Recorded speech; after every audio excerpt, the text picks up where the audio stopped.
The last functional interface we're going to talk about is the unary operator. As you can see, this interface extends the function interface.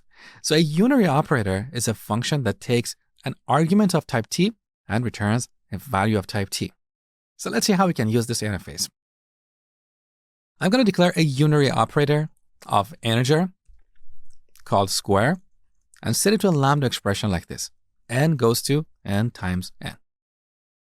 We can declare another unary operator of type integer and call it increment and set it to a lambda like this. N goes to n plus 1.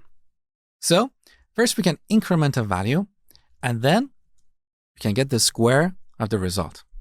Now let's apply this sequence on 1.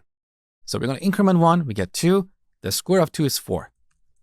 Let's get the result and print it to verify that our sequence of operations are working. There you go. So this is how we can use the unary operator in Java.